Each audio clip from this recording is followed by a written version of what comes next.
Hey, what's up guys? We are back again dito sa aking YouTube channel. So for today's video, bali pakita ko sa inyo or share ko sa inyo yung ating ginawang pagkakabit ng floor hinge para sa ating project na patch fitting door. Bali, hindi ko na po naipakita yung pag-grind. So yung procedure nga pala nito is necessary nyo pong i-grind kung naka-tiles or kung wrap po yung finish. Still, mas mainam pa rin na i-grind nyo po para mas madali po siyang bakbakin. So in this part, bali yung gamit ko po is itong kikil or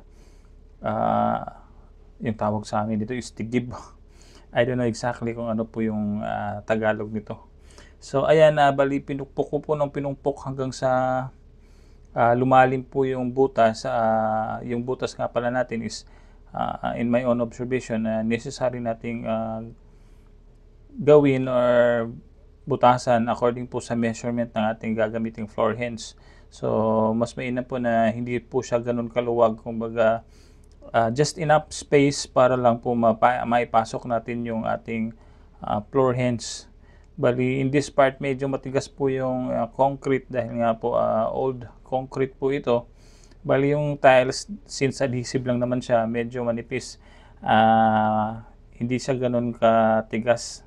Whereas yung kailaliman po nitong tiles, medyo matigas na po siya dahil nga po old concrete po, and then medyo yung mixing nito is talagang anong tawag nito, matibay kumbaga. So nahirapan po akong magbutas, but then again nagawan ko po ng paraan na ma-arrive natin yung perfect holing talaga na naaayon po sa ating sukat ng ating floor hinge. Bali di ko po nakita or naipasilip yung brand nito. Available po ito sa Asia Glass Palace. So fast forward na natin guys. Bali basic lang naman yung procedure nito kung marunong ka lang naman magsukat.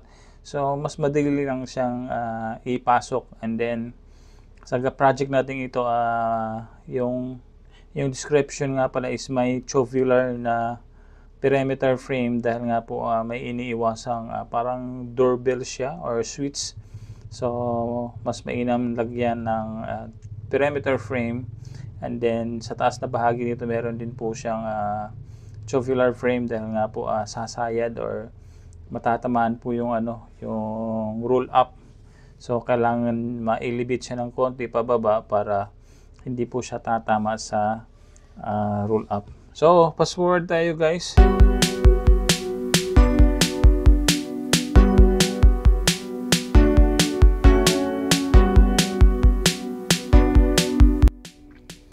So medyo time consuming talaga yung part na ito, yung pagbubutas ng holing para sa ating floor hinge. Especially pag medyo matigas po yung concrete, talagang medyo mahirap po siya. Actually, if you can grind or mix some holing gamit yung mga holing saw, pwede naman siya, kaso nga lang is medyo maalikabok, and then yung part pa nito is medyo kumbaga may mga bagay na po na gagamitin para po dito sa pagbubukas nitong tindahan ng mga cake. Nga pala, branch po ito ng Goldilocks dito sa amin. So kaya minabuti ko pong imano-mano para maiwasan po yung mga alikabok na papasok po sa tindahan. So ayan, pinagtsatsagaan ko pong pukpukin hanggang sa ma-arrive po natin yung exact na holing nitong butas. Like I said, madali lang po itong gawin, kayang-kaya po ng mga beginners. Actually, disclaimer nga pala, this video is para po sa mga gustong matuto or gawin itong reference, itong ating ginawang video, especially sa mga baguhan na may desire na gustong matuto itong ating ginagawang trabaho. Bali, like I said, gusto nating ma-arrive yung exact na butas or yung lalim nitong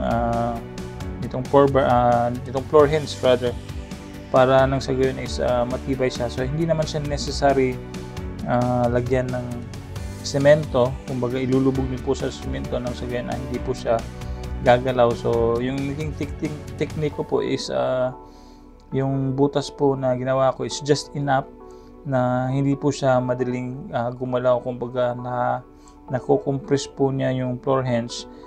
If ever may mga movement ng konti, siguro maiiwasan dahil nga po tama lang po yung ating ginawang butas. And then syempre tinitornilyo natin yung ating floor hinge na sa gayon hindi talaga gagalaw. And then we make sure na accurate po yung ating ginawang lalim, kumbaga. Kaya nga po pabalik-balik natin tinesting yung ating floor hinge para mas ma-arrive natin ang tama at perfect yung ating ginawang pagbubutas. So let's fast forward sa naging finish po nitong ating ginawang hauling.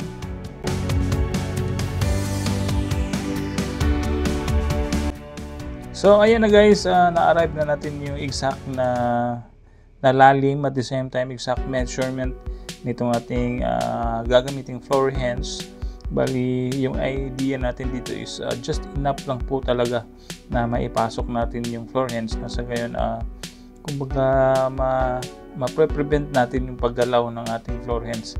And then at the same time tinitornilyo po natin yung gilid nito para wala talagang movement. So, kahit siguro di na natin ito tornilyo, still hindi na po yung gagalaw dahil nga po exact or kumbaga 0-0 po yung ating ginawang pagbubutas.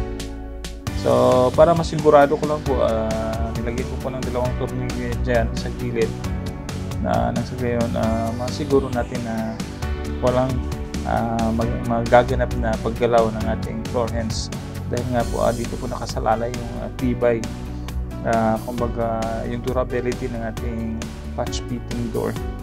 Kumbaga hindi po siya madaling mababaklas. At the same time kailangan po nating masiguro na durable din po yung pagkakabit ng upper wall pivot retainer or yung magsisilbing kapitan po ng ating top patch. So necessary po na matibay po. Kaso nga lang yung implosion ng mga tornilyo ng pivot bearing retainer is medyo maliit, so I would prepare na palitan po ito ng tornilyo na mas mataas para mas masiguro natin na durable talaga yung ating pagkakabit ng patch fitting. Especially yung ating ikakabit na door is medyo mataas po siya, kumbaga over standard, kumbaga yung height dahil nga po nasa 90 or 99 or 80 rather 89 yung opening, so mataas talaga. So ayan guys, bali natapos na natin yung pagbubutas or pag-set up ng ating floor hinge para sa patch fitting door. So yung ikakabit na lang natin dito is yung mga tornilyo para sa kanyang flange or yung cover nitong ating floor hinge para ma-prevent po na mapasukan ng mga alikabok or anumang bagay na possible po na mag-focus ng siguro sira if ever, especially kung tubig ulan, mababasa. So malaki po yung chance na madaling masira po yung floor hinge. So this time tinutornilyo na natin ito, and then abangan nyo po yung susunod na video. Bali kita ko sa inyo yung maging procedure natin dito guys sa pagkakabit ng patch fitting door na tempered. Like I said, hindi po natin kaya itong mag-isa, so necessary pong may kumbaga may helper or may katuwang tayo sa paglilip or pagbubuhat ng door hanggang sa maikabit ito.